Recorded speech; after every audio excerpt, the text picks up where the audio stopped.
Good day, fellow citizens, ladies and gentlemen, my brothers and sisters.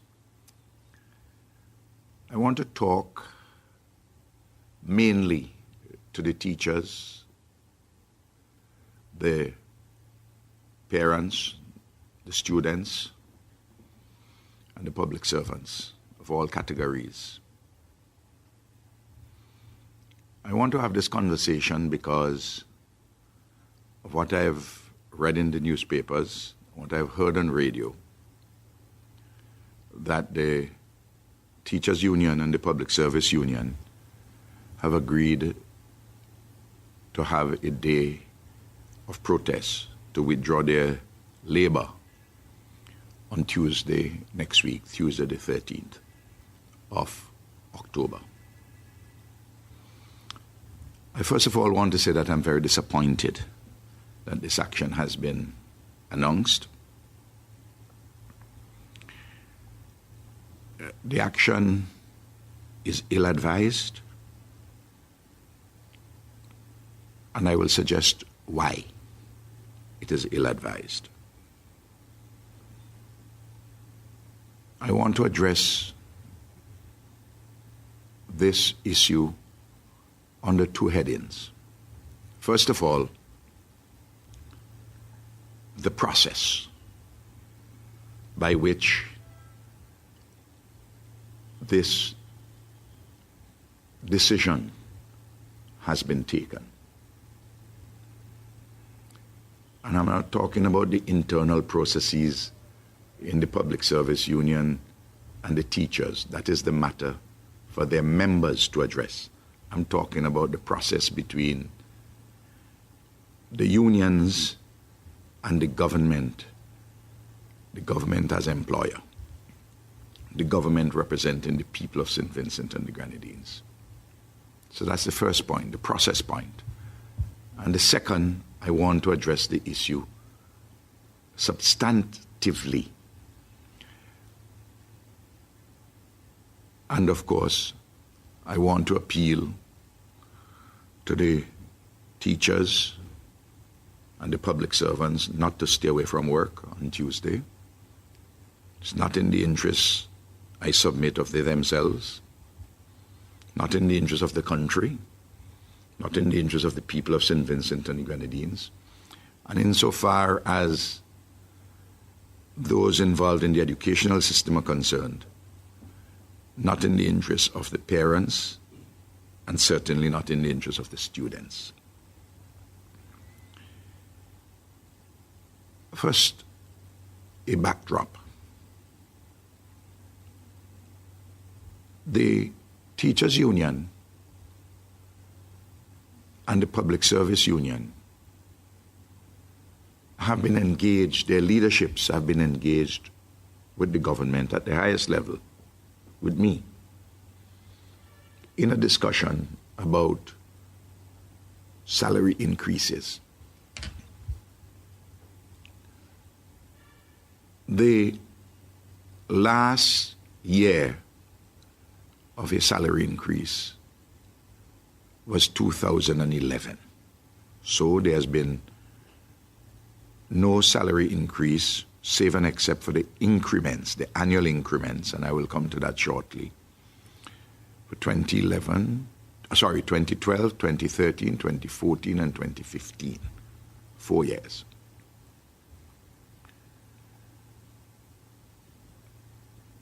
And this discussion has been taking place within the context of either stagnating revenues or slow growth in revenues because of the impact of the global economic meltdown of 2008 and continuing, and the 5 serious adverse weather events that we have had, including 3 storms, at least 1 hurricane, 2 storms, and 2 extensive droughts. All these things together have created challenges on the revenue front. And I've been in discussion with the leaderships of the unions. And in those discussions too, we have had the Police Welfare Association, we have had non-established, non-permanent workers represented by the CTAW or the NWM, National Workers' Movement.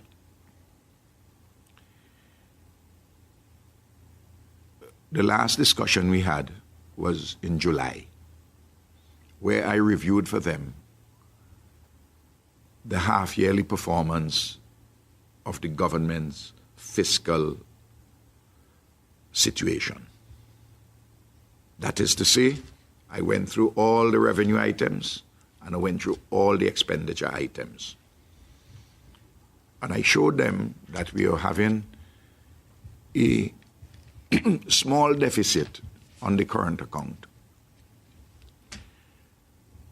and that we can continue to do this review. I suggested that we review again in September, October. They said no, unless I had something new to tell them. They will go back to their membership. Well, if we are in conversation,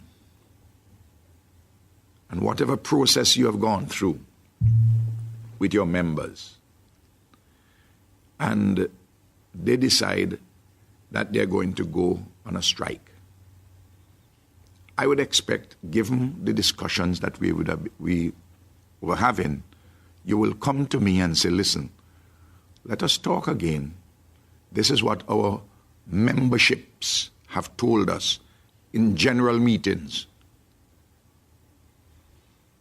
That hasn't happened. This government, and I in particular, we have had excellent relations with the public servants and the teachers and their unions. And I think that is well known. So I'm disappointed that an action as drastic as this is proposed without a recourse to a further dialogue. Because when we left the last time, they asked me, well, if you can't pay this demand of $25 million, 1 month's salary tax-free, if you can't pay that, can you pay half? I said half is $12.5 million. I can't afford that either. They said, what about a number below that? I said, I have to look at the figures and see what the outturn would be in the next quarter, which would have come to an end in September.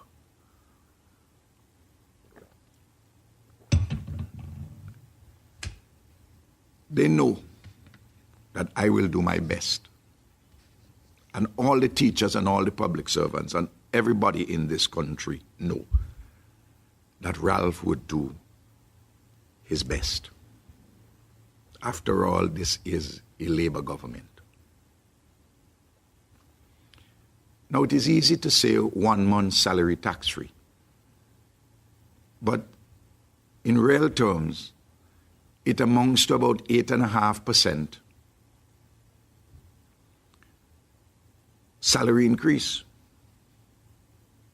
One-off, albeit.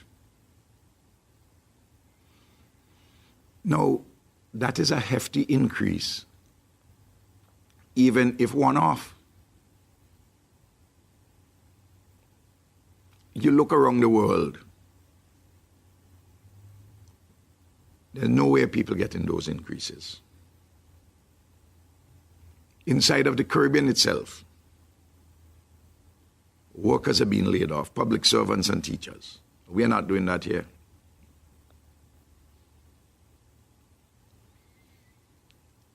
And it is not true that there has been no salary enhancement over the past 4 years, because more than half, almost 60% of the teachers and public servants get an annual increment of between 2 and 2.5% on their salaries. The only people who don't get that increment are those who have reached the top of their scales. And I'm concerned about them.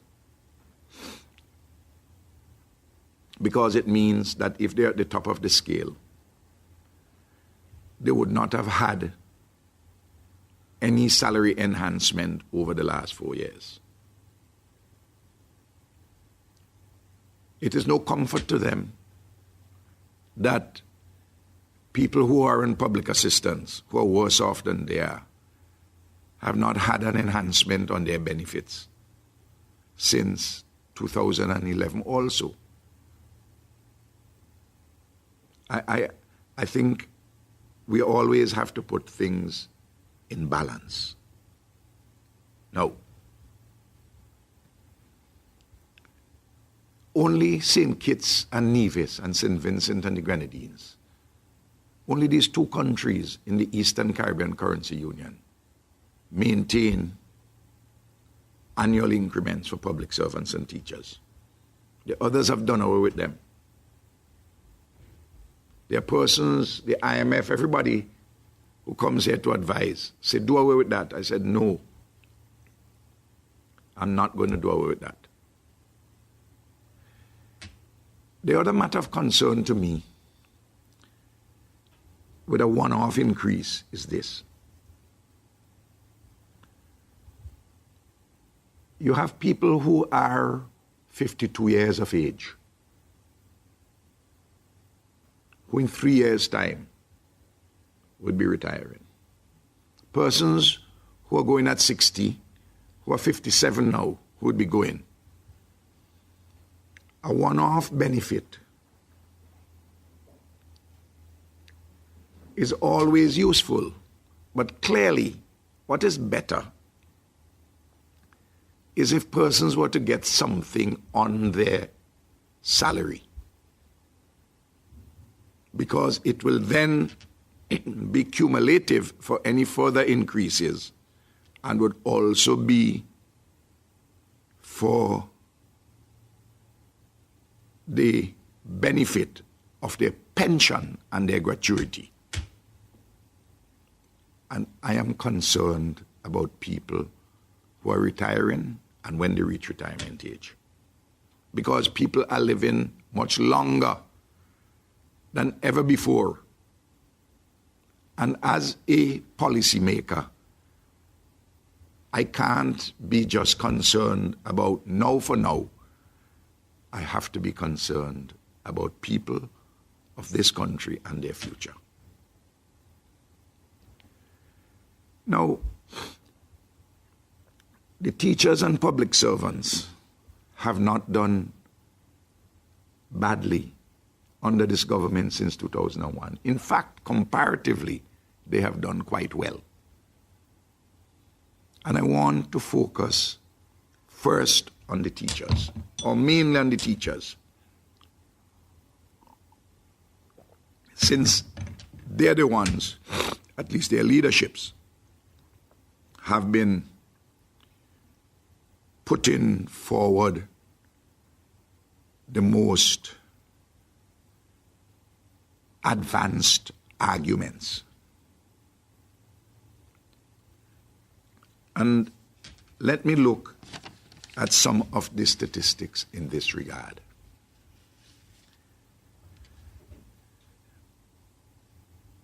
The salaries for teachers and public servants have increased nominally in excess of 70% on an average since 2001. And the real increase, after taking account for inflation, is in the order of 40%. How have we had these salary rises? First, through normal salary increases. Secondly, through increments, the annual increments. Thirdly, through the reclassification exercise in 2007, which provided significant increases for most teachers and most public servants. And of course, as you know, before the global economic meltdown, before the major disasters, regularly the government provided one-off bonuses of one size or another. So let's look at the teachers. Let us take the principals of secondary schools. There are 26 principals of secondary schools. In 2001, the principals of secondary school began, their starting salary was $34,608 per year.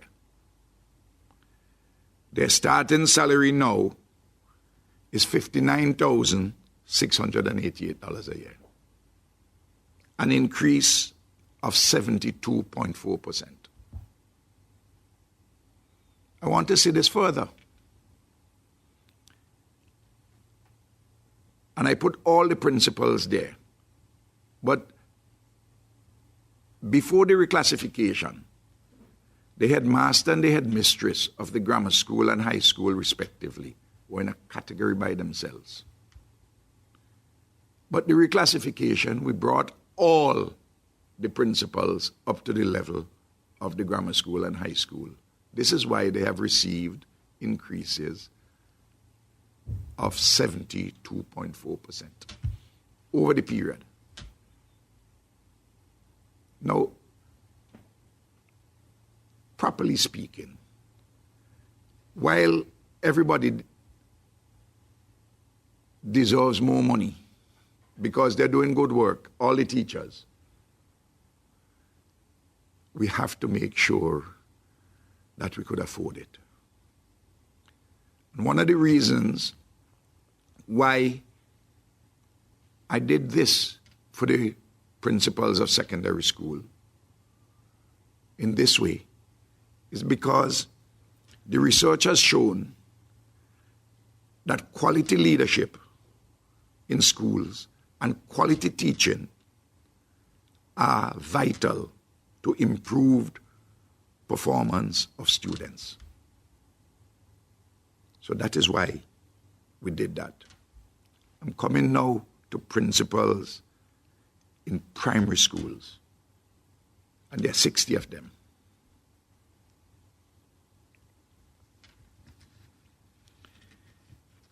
Before the ULP, that is to say 2001, every single primary school teacher, head teacher, was a non-graduate. A qualified teacher, but not a university graduate. They started at $27,492 a year in 2001. But hear this now. We carried out a program of making sure that all the primary school teachers are graduates, university graduates, and 55 of the 60 of them now are university graduates. We paid for their education. You know what is their salary now? Remember, I tell you, the principal of primary schools used to be, in 2001, $27,492. The salary now for the principal of a primary school is $54,216, an increase of 97%. I want to give the people the facts. That's, I'm saying to you, 55 out of 60 of them. I know persons are saying, well, you deal with the principals. What about the bulk of the teachers? Teacher 3, which are the qualified assistant teachers. That is to say, those who go to the teachers' college and come out with their 2-year teacher certificate or their associate degree. No. And I'll come just now to graduate teachers. And it is true that the bulk of the teachers are QATs, especially in the primary school system, because of the 799 trained teachers in the primary school system. 577 or 74% of them are teacher trees. Of the total overall number of teachers in the primary schools, it would be almost 60%, the teacher trees. What did they start at in 2001? $18,216 a year. Their salary starting point now is $30,984, an increase of 70%. That is 577 of them, of the 799 professional teachers.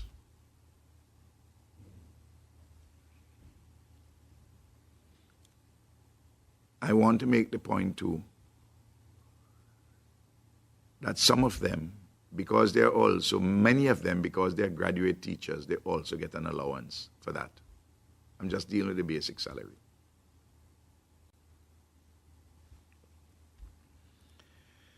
Then you may say, okay, so Ralph, you give where they start. Tell us where they end up now. Because don't tell us just where they start, where they end up. Well, in 2001, when they started the teacher trees at $18,216 a year, they ended up at just $25,416. That was their maximum. Now, they start at $30,984 a year and end up at $40,466 a year. If you think I'm not speaking the truth on this, look at the estimates of expenditure which have been approved for the year 2015. These are the numbers which are being paid.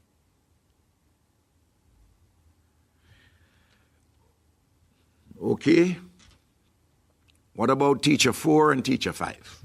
Teacher 4 are the graduate teachers, and teacher 5, the senior graduate teachers.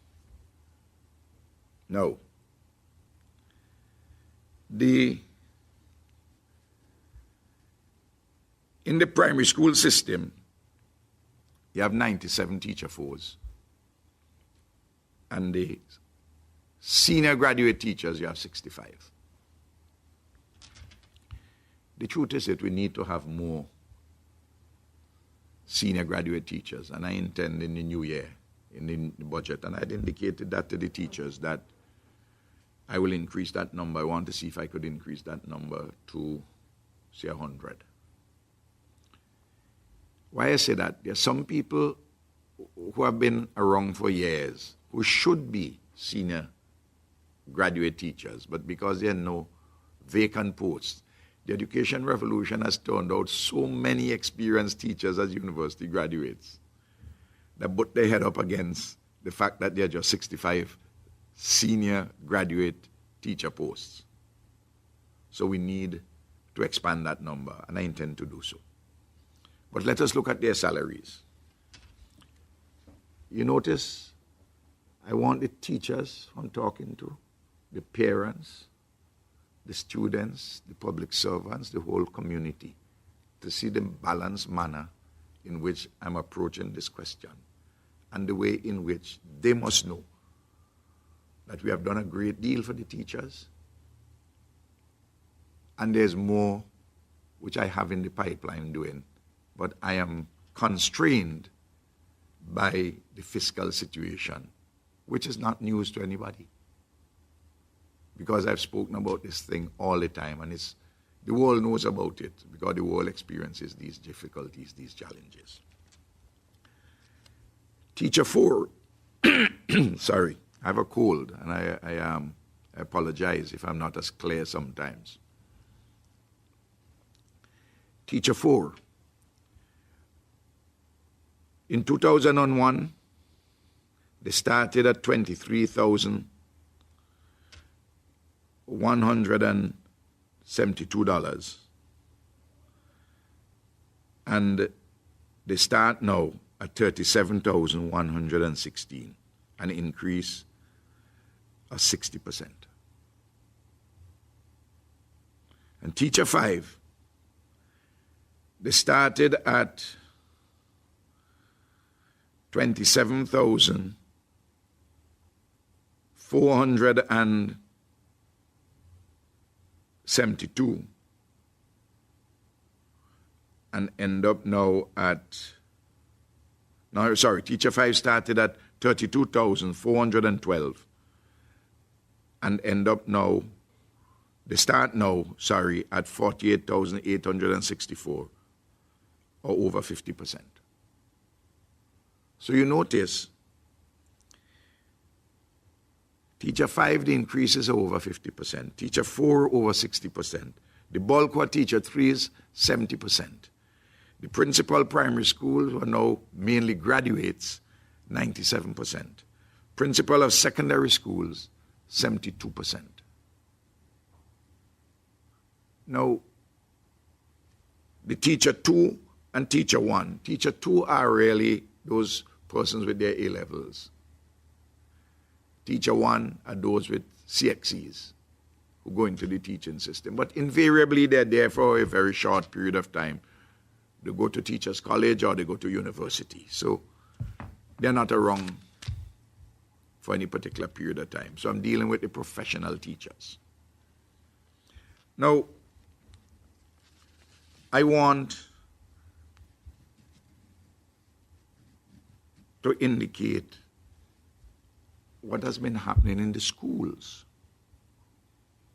Because you may say, but Ralph, you're paying them more, but you probably have more students for them. That maybe they used to teach less children before, and they're teaching more now. So it is justified. Well, in the primary schools, in 2001, there was one teacher in the primary school on an average for every 16.7 students. Now, there's one teacher for every 12 students. So the ratio has improved. There are fewer students per teacher.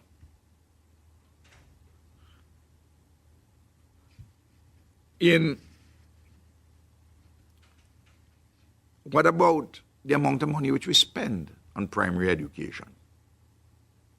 Or let me put it differently. Let us not look at how much we spend on primary education, the absolute number. Let us look at the amount of money we spend in 2001 and 2015 per student in the primary school. In recurrent spending in primary education per student was $1,487 in 2001. In 2015 is $3,304, about almost 3 times per year. And because most of the recurrent spending is on salaries and allowances, is a similar ratio where it's nearly 3 times per student spent in relation to the emoluments of the staff, now than in 2001.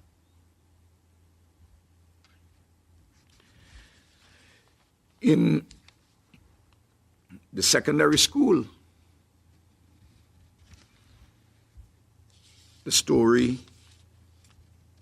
is roughly the same. Staff-student ratios in 2001, 19.6 students per teacher in 2001. In secondary schools, 14.1 students per teacher today. The recurrent spending per student in secondary education in 2001 was $1,616 per year. It's now $3,628.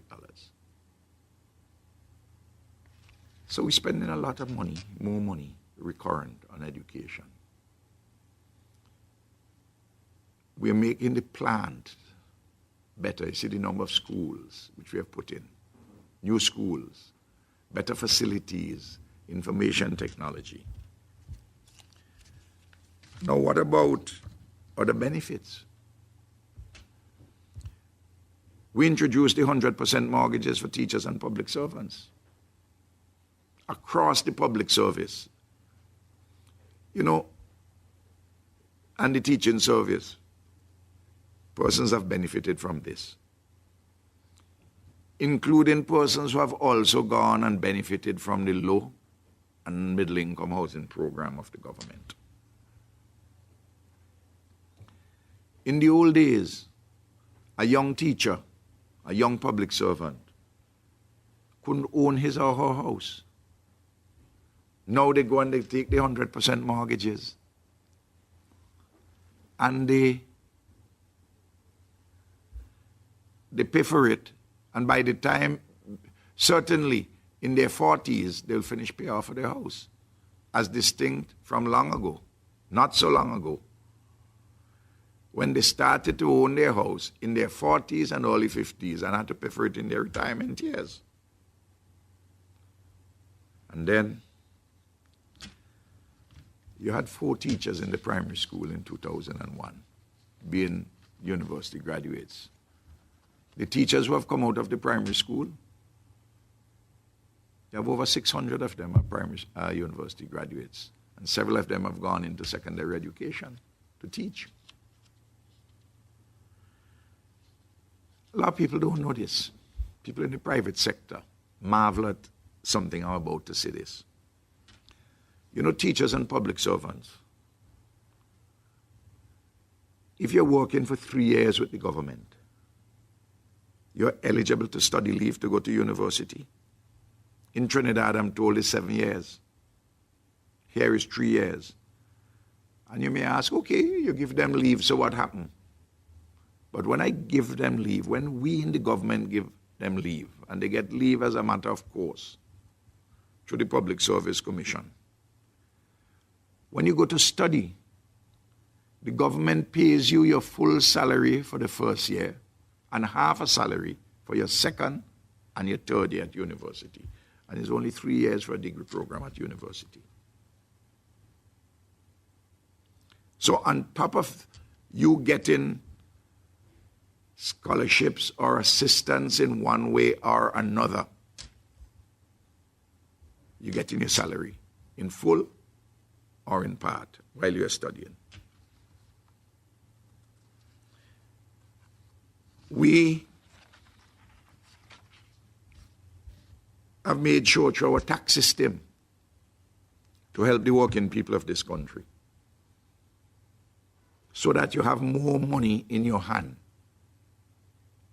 You pay less taxes now than you did in 2001. I'll explain why. The rate of income tax has fallen. It used to be 40% in 2001. It's now 32.5% at the top. And at the bottom, where the first $12,000 in 2001, $12,000 a year was exempt from taxes. Now it's $18,000 exempt. So that more of your salary you don't pay any taxes on. And if you're going higher, you pay a smaller percentage. So that you have more money in your pay packet to take home. There's several other benefits. I don't even want to talk about them. I don't know how many persons know that teachers, for instance, get paternity leave. It's normal for women to get maternity leave, but teachers get paternity leave, the male teachers. And if a close member of your family dies, you get 3 days off leave to help with the burial. It's a very civilized system. And I don't begrudge them one bit of it. And I wish they could get more benefits. And I wish they could have more salary increases. Because the teachers are important. I'm not fighting them. I'm not fighting the public servant side that they're doing good work. They're important in our country. You know,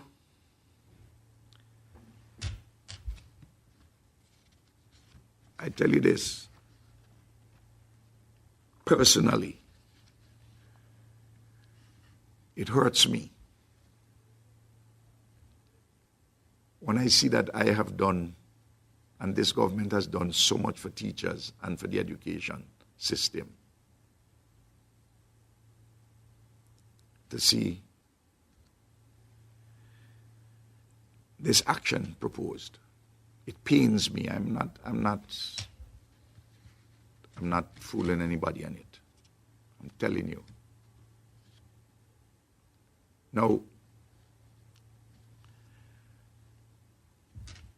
it's not only the teachers and the public servants who are benefiting from our policies in education. The children, you know, of the teachers and public servants. We are spending now almost twice in 2015 on recurrent expenditure on primary education than we did in 2001. We're spending 3 times in recurrent expenditure as we spend on secondary education now as we did in 2001. In the case of post-secondary education, the community college, we're spending 4 times what we spent in 2001. And don't talk about university. It's gone through the roof. This year is $7.5 million we pay into the University of the West Indies for economic costs. $6.5 million to the Public Service Commission, the Chief Personnel Office, for scholarships and grants and the like. Then I want people to hear this number. For economically disadvantaged students and several children of teachers and public servants benefit under this program, where I, as Minister of Finance, sign guaranteeing their student loans under the economically disadvantaged student loan program. And between 2009 and 2002 and 2015 is $90 million in the aggregate that I have guaranteed. That if they don't pay, the government will pay. No, I'm not painting a picture which is glorious. I'm painting a good picture as to what we have done. That the teachers deserve more, I say yes. Can the government afford what they're asking? I say no. Have the teachers done and the public servants done comparatively well under this government? The answer is yes. In salaries, emoluments, working conditions, scholarships, 100% mortgages for housing program. Look, they know, every single one of them knows that I am trying my best. And as I talk, I am trying my best to see in what way I can help with an enhancement. I already told them that an increase will come in January for 2016. But this, what they have proposed is ill-advised, and it is contrary to the interests of the public, the teachers themselves, the parents, and the students. And I'm asking them not to go ahead with this. They do not have the public on their side. It is for them to think and believe whether they have their own members on their side. That is something which we will see on Tuesday. But I'm urging all teachers to go to work on Tuesday. I'm urging all parents to send their children to school on Tuesday. I'm urging all concerned for us to work together. Now, one final matter. It strikes me as strange that the teachers are saying, and the Public Service Union leadership, let me just say the leadership, that this thing has nothing to do with any politics. But how can you say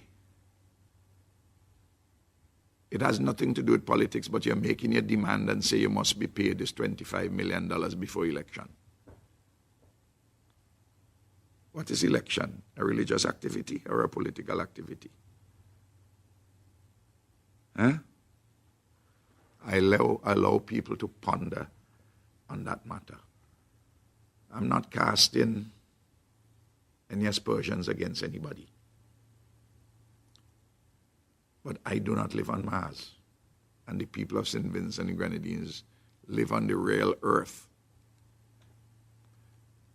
And I know that the vast majority of teachers and public servants, the overwhelming majority of them, don't want any of this to be infused in politics. And historically, they have sought to avoid politics getting involved in their business. I want to urge them, don't allow any extraneous political consideration to prompt you to withdraw your service on Tuesday. My first job was that of a teacher. I was a university lecturer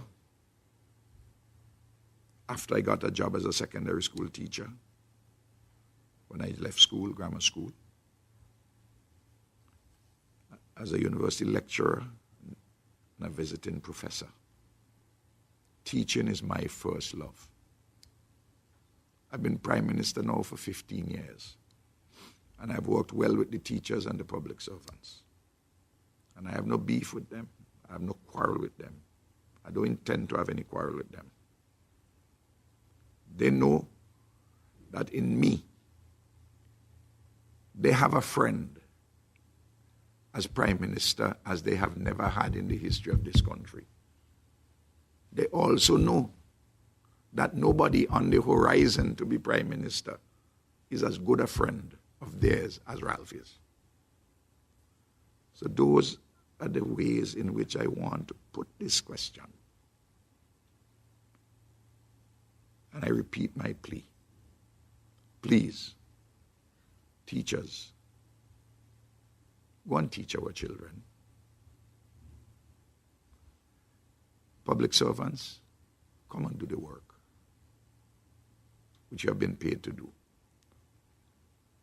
Parents, send your children to school. The minibus men have made it plain that they're not getting involved in any of this. And I said to the teachers union, I said to the public service union, don't stay away from me. Come and talk with me. Let's talk. If Iran, if the Ayatollah in Iran can talk with President Obama, you want to tell you like my brother Boucher can't come and talk with Ralph? My brother, the president of the Teachers Union, my brother Robinson, in talking to Ralph. when we're in this small 2x2 country. No, we can't go down this road. I'm pleading with them. Let's talk. And let's have everybody go to work on Tuesday. God bless you.